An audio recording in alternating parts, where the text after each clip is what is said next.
किशन तुम कहाँ जा रहे हो? अरे रुको, आप उसे रोकिए ना, आप चुप क्यों बैठे हैं? किशन! किशन! किशन, तुम्हारी भाभी तुमसे कुछ पूछ रही है। और ये क्या? इतनी रात गए लाठी लेकर कहाँ जा रहे हो तुम? रुद्र प्रताप की हवेली जा रहा हूँ। लेकिन क्यों? दीपावली का उत्सव मनाने। लाठी लेकर? तो फिर क्या, उसके लिए फूलों का हार लेकर जाऊं? उसने भैया को और आपको धमकाया है भाभी। उसकी इतनी हिम्मत कि वो हमारी जमीन पर नजर उठाकर देखे। मैं उसकी आंखें फोड़ दूंगा। तो क्या तुम वहाँ जाकर मारपीट करोगे? नहीं नहीं नहीं नहीं, उसके सिर के टुकड़े टुकड़े कर दूंगा। फिर तुम्हारा क्या होगा? हमारा क्या होगा? जरा सोचा है? क्यों इतना क्रोध करते हो किशन? भाभी! किशन, साईं बाबा हमेशा कहते हैं कि क्रोध में इंसान अविवेक के अधीन हो जाता है। भैया, बस यही तो मुझे पसंद नहीं है। जब देखो तो साईं बाबा, साईं बाबा, साईं बाबा। साईं बाबा की पूजा भक्ति करते करते आप लोग मोम जैसे बन गए हो। और यही वजह है कि रुद्र प्रताप जैसे दुष्टों की इतनी हिम्मत बढ़ गई है कि वो हमारी जमीन पर नजर गड़ाए बैठा है। और अब तो वो जोर जबरदस्ती पर भी उतर आया है। और ये सब देखकर आप शांत बैठे हो। आपको गुस्सा नहीं आता? आपको गुस्सा नहीं आता? यही देखकर तो मुझे गुस्सा आ रहा है भैया। क्रोध पर विजय पाना कोई सामान्य बात नहीं है। जिसका अपने मन पर अंकुश है, जिसने अपने मन को काबू में रखा है, वही विकारों को मात दे सकता है। जो विकारों को मात देता है वही निर्विकार के करीब होता है। साईं बाबा हमेशा कहते हैं, हम खाली हाथ आए हैं और खाली हाथ ही लौट जाएंगे। तो फिर इस जमीन का मोह क्यों? भैया, वो जमीन हमारे पुरखों की जमीन है, हमारे बाप दादा की जमीन है। लेकिन अब वो साईं बाबा की है। फिर साईं बाबा? सब कुछ तो साईं बाबा का ही है किशन। तुम्हारे भैया, मैं और तुम भी। सब कुछ तो मालिक का है, मालिक का। तो फिर हमारा क्या है? हमारा क्या है? हमारे तो साईं बाबा हैं। बस भैया बस, आप यूं ही साईं बाबा जपते रहेंगे और वहाँ रुद्र प्रताप हमारी जमीन को हथिया लेगा। कैसे हथिया लेगा?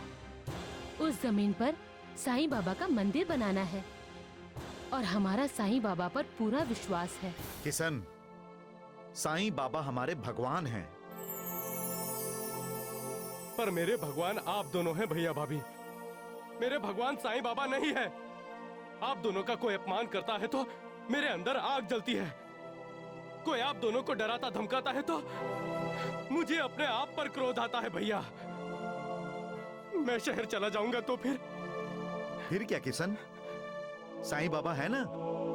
साईं बाबा हमेशा कहते हैं, मैं अपने भक्तों पर अनुग्रह करते हुए हमेशा उनके पास रहता हूँ।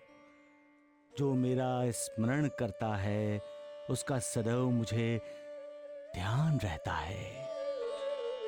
मुझे यात्रा के लिए कोई साधन, गाड़ी, तांगा या विमान की आवश्यकता नहीं है। मुझे जो प्रेम से पुकारता है उसके सामने मैं बिना विलंब प्रकट हो जाता हूँ। इतना विश्वास? किशन, विश्वास का दूसरा नाम साईं बाबा है। किशन, तुम हमारी चिंता मत करो। हमारी चिंता तो साईं बाबा करेंगे। और रहा वो रुद्र प्रताप हमारा कुछ भी नहीं बिगाड़ सकेगा। किशन, अरे ये क्या? दीपावली का त्योहार आ रहा है और तेरे आंख में आंसू? नहीं, अरे खुशियों के दीप जलाओ। किशन, जब तुम खुश रहोगे ना तो तुम्हें देखकर हमें खुशी मिलेगी। भाभी, भाभी! क्या है किशन? अरे ये लो। ये सब क्यों लेकर आए? किसने कहा तुम्हें लाने के लिए? अरे पार्वती, अच्छा है ना ले आया। मेरा आधा काम इसने कर दिया। और सबसे अच्छी बात यह है कि तुम्हारी बातें सुनने से मैं बच गया। क्या? नहीं नहीं, ऐसी बात नहीं है। अगर ये दिए मैं लाया होता तो घर में पाँव रखते हैं तुम मुझे डांटती, कहती ये दिया तुमने क्यों लाया, इसमें ये दिए नहीं है, ये छोटा चाहिए था, ये बड़ा चाहिए था। बस कहती बस ना बस बस बस बस, त्योहार के दिन झगड़े की बात मत कीजिए जी। भाभी, भैया आपसे झगड़ा क्यों करते हैं जानती हैं? अपना प्रेम बढ़ाने के लिए। बढ़ाने के लिए प्रेम? अरे लेकिन प्रेम होता तो बढ़ेगा ना। लेकिन ऐसा नहीं है किशन, तुम्हारी भाभी के मन में मेरे लिए कितना प्रेम है मालूम है तुम्हें? जितना दिए में तेल। क्या? और ये तेल तब तक खत्म नहीं होगा जब तक बाबा की कृपा हमारे पर है। कमाल है भाभी, प्रेम रूपी तेल या तेल रूपी प्रेम आपका है, इसे बनाए रखने वाली भी आप ही हैं, साईं बाबा माई बाबा नहीं। ऐसे ना बोलो किशन, साईं बाबा स्वयं भगवान हैं। अगर उनका आशीर्वाद हुआ तो उनके भक्तों के जीवन का प्रेम का दिया कभी नहीं बुझेगा। भैया, मैं आप दोनों को साईं बाबा से भी बड़ा आशीर्वाद देता हूँ कि आप दोनों के जीवन में प्रेम का दिया सदा जलता रहे। सदा खुश रहो। अब मैं ये दिए पानी में भिगो देती हूँ, हाथ मुंह धो लो, मैं खाना लगाती हूँ। भाभी, खाना तो मैं रात को ही खाऊंगा, कल मेरा उपवास जो है। हट पगले, दीपावली के दिन भी कोई उपवास रखता है? भाभी, मैं उपवास इसलिए रखूंगा क्योंकि दीपावली के बाद मैं एक कनस्तर भर के मिठाई ले जाने वाला हूँ शहर। नहीं किशन, एक नहीं, मैं तुम्हें 4-4 कनस्तर मिठाई भर कर देता। अगर साईं बाबा ने हमारी जमीन पर मंदिर बनाने की इजाजत दे दी होती। इजाजत देने वाला वो मालिक है, आखिरी न्यायाधीश। वो जानता है कि उसके भक्त के लिए क्या अच्छा है और क्या बुरा, उसके भक्त को क्या करना चाहिए क्या नहीं करना चाहिए। वो मालिक संकेत देता है, मार्गदर्शन भी करता है, मंजिल भी दिखा देता है, लेकिन मंजिल तक पहुंचना भक्त को खुद है। इसी रास्ते पर वो अपने भक्त का इम्तिहान लेता है। तरह तरह की रुकावटें, तरह तरह के आकर्षण और तरह तरह की परीक्षाएं, लेकिन मालिक की इजाजत उसे ही मिलती है। वो ही अपनी अनुमति पाता है जो परीक्षा में उत्तीर्ण होता है। इसलिए उसकी परीक्षा से डरो नहीं। उसके सवाल कभी कभी बड़े अजीब होते हैं, उन सवालों से घबराओ नहीं। उनके अंदर छुपे हुए मतलब को समझने की कोशिश करो। जिस दिन वो मतलब समझ में आ गया, मजा ही मजा है। सबका मालिक एक। नहीं नंदू, कोई मजा नहीं है इस दीपावली का। अरे पटाखे फोड़ने से और आतिशबाजियां छोड़ने से इंसान की खुशी जाहिर नहीं होती। दीपावली उसकी होती है जिसके दिल में खुशी होती है। मेरा दिल तो बहुत खुश है मालिक। नंदू के सर पर आपका हाथ बना रहे। नंदू की तो हर रात ही दीपावली है। मैंने तो आपसे बिना पूछे मिठाई बनवाने के लिए भी कह दिया। तो हलवाइयों को कुछ नमकीन बनाने के लिए भी कह दो। दीपावली को नमकीन मालिक? हमारे लिए, क्योंकि दीपावली की खुशियां हम दोनों हाथों में मिठाई लेकर बांटते। अगर शंकर की जमीन के मालिक आज हम होते, हमारे लिए तो इस बार दीपावली ना दीपों का त्योहार है ना खुशियों का। वाह, दीपावली। दीपावली दीपों का त्योहार है महालसापति। श्यामा, दीपावली मन के आनंद की पुकार है। दीपावली ललकार है नानावली, जीवन के अंधेरे को दूर भगाने का। सगुण दीपावली उत्साह है, दीपावली उल्लास है तात्या। दीपावली में मालिक का नूर झलकता है, नूर बाजी। दीपावली खुशियों का आईना है।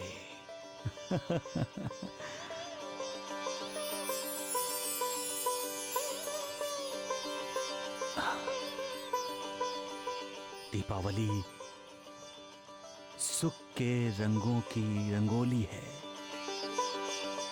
इन रंगों से खेलो, अपनों से बड़ों पर, अपने से छोटों पर, अपने मित्रों पर, अपने शत्रुओं पर इन रंगों को डालो, दूसरों को सुख बांटो।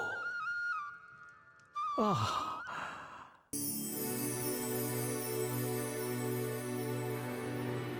भैया, आप मेरी बातों को भूलना नहीं। उस जमींदार से जितना दूर रह सको उतना ही अच्छा होगा।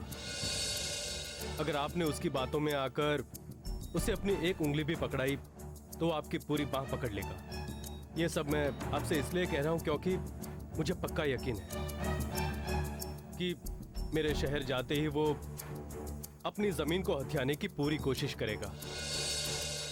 पर आप उसकी बातों में बिल्कुल मत आइएगा भैया, और अपनी सेहत का ध्यान दीजिएगा। और भैया, आप जो ये मंदिर बनाने का फैसला कर बैठे हैं, इस पर भी दोबारा जरूर सोचिएगा। ये दुनिया ढोंगी और पाखंडियों से भरी है भैया। किशन, तो साईं बाबा के बारे में ऐसी उल्टी सीधी बातें मत कर। क्यों ना बोलूं भाभी, आखिर ऐसा क्या करता है आपका साईं बाबा? ये लोग आप लोगों को धोखा देते हैं और आप लोग धोखा खाते हैं। खाते रहो धोखा, करते रहो इनकी पूजा आरती।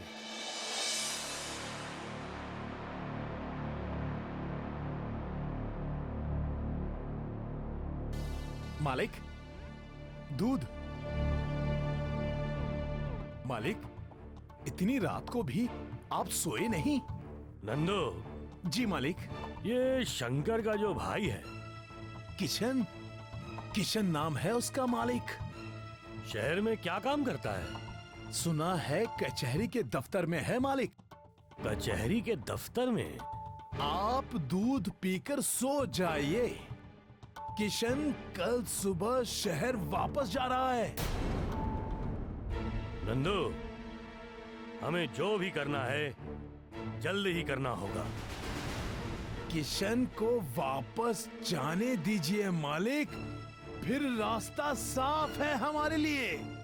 वैसे हमारी धमकी ने भी कुछ ना कुछ काम तो किया होगा। ये शंकर बहुत सीधा आदमी है नंदू।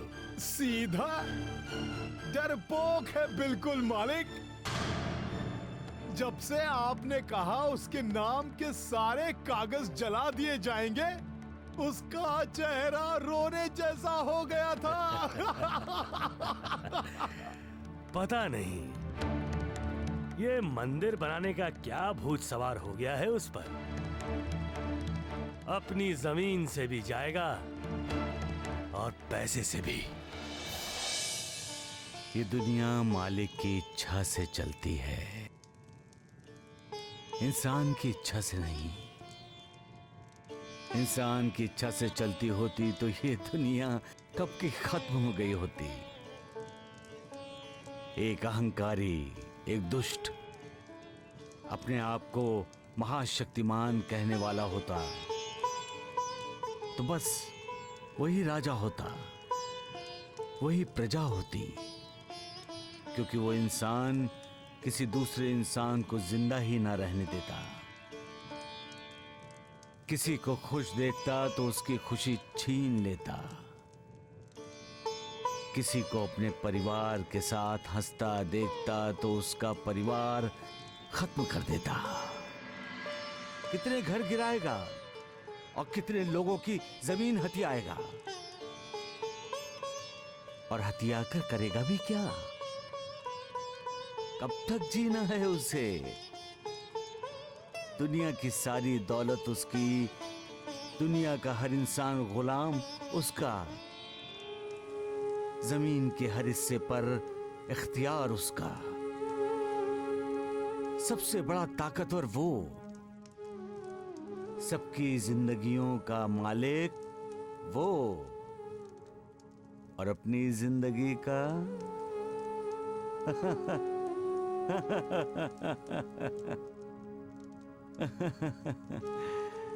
मौत तो उसे भी आनी है, ये जिंदगी छोड़कर उसे भी जाना है। वो हमेशा रहने वाला नहीं है, हमेशा रहने वाला है मालिक। हमेशा रहने वाला है मालिक का नाम, हमेशा रहने वाली है उसकी भक्ति, क्योंकि संसार चलाने वाला वो मालिक है, इंसान नहीं। संसार को चलाने के नियम उसके हैं, इंसान के बस में नहीं है। अपनी ताकत का दुरुपयोग क्यों? दूसरों पर हुकूमत करने की हवस क्यों? अरे अपने आप पर तो तेरी हुकूमत चलती नहीं, दूसरों पर क्या हुकूमत करेगा तू? अरे तेरी सांस पर तो तेरा वश नहीं है, तो रोक कर दिखा अपनी सांस और जिंदा रह पाएगा? नहीं।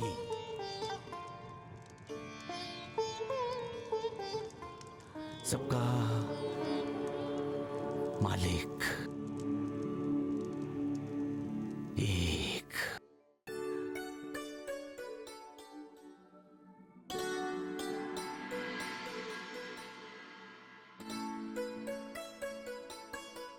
ये अपना किशन तो कमाल का लड़का है, अपना बटवा तो यही भूल गया। किशन, किशन, और अरे देखो सुनिए। संभाल के जी भैया। ठीक तरीके अरे से सुनो खाना पीना। किशन। हाँ? तुम्हारा बटवा और खाने का डिब्बा तो वहीं छोड़ा है। रास्ते में भूख लगती तो क्या करते? जेब में पैसे भी नहीं थे। तो आपको याद करता और क्या करता। जीते रहो। जीते रहो। और हाँ किशन, एक बात और, अब की बार आओगे ना तो कम से कम 1 हफ्ते की छुट्टी लेकर आना। तेरी भाभी तुझे साथ लेकर घुमाना चाहती है। पर कहाँ? है 2-4 जगह, भाई मैंने तो पसंद कर ली है।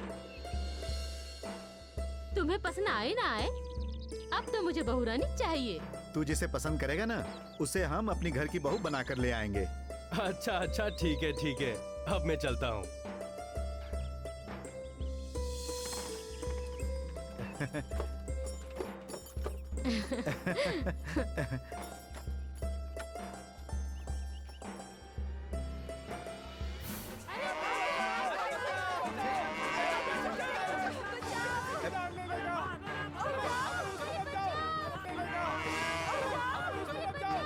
अरे पकड़ो उसे, पकड़ो उसे।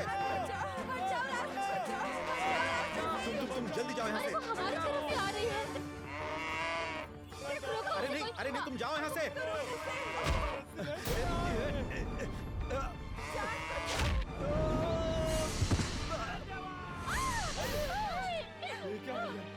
क्या हुआ? ये क्या हुआ आपको?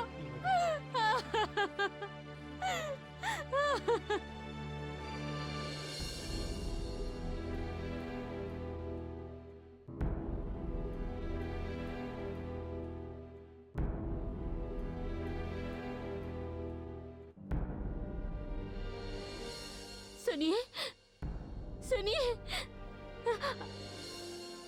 पार्वती भाभी, शंकर भैया की ऑपरेशन के लिए हम सबने मिलकर अपना खून दे दिया है। 5 बोतल, भगवान ने चाहा तो सब ठीक हो जाएगा। पार्वती भाभी, आपको वहां दफ्तर में बुलाया है आपके हस्ताक्षर के लिए।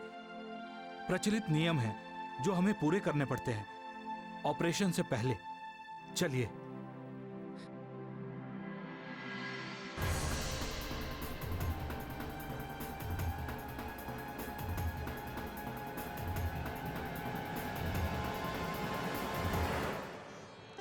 नेकी और बदी, अच्छाई और बुराई, जब से दुनिया बनी है आपस की दुश्मनी में इनकी दोस्ती हमेशा कायम रही है। और यकीन मानो, बुराई का सदा बोलबाला रहा है। बुराई की ताकत ने हमेशा अच्छाई को खदेड़ा है। बुराई की चकाचौंध से हमेशा अच्छाई चौंधियाई है। बुराई ने हमेशा अच्छाई को कमजोर समझकर अपने सामने झुकाने की कोशिश की है, लेकिन अच्छाई ने हमेशा अपनी अंदरूनी शक्तियों को इकट्ठा करके बुराई को परास्त किया है। अच्छाई रोई है, तड़पी है, बड़ी से बड़ी मुसीबतें झेली हैं, लेकिन अंत में जीत का झंडा अच्छाई का ही लहराया गया है, क्योंकि अच्छाई मालिक का आशीर्वाद है। अच्छाई मालिक का ही एक रूप है। अच्छाई में ही सब गुण हैं जिनसे इंसान भगवान को, ईश्वर को खुश कर सकता है। बड़ी अजीब सी बात है, लेकिन सच है कि अच्छाई कद में छोटी होती है।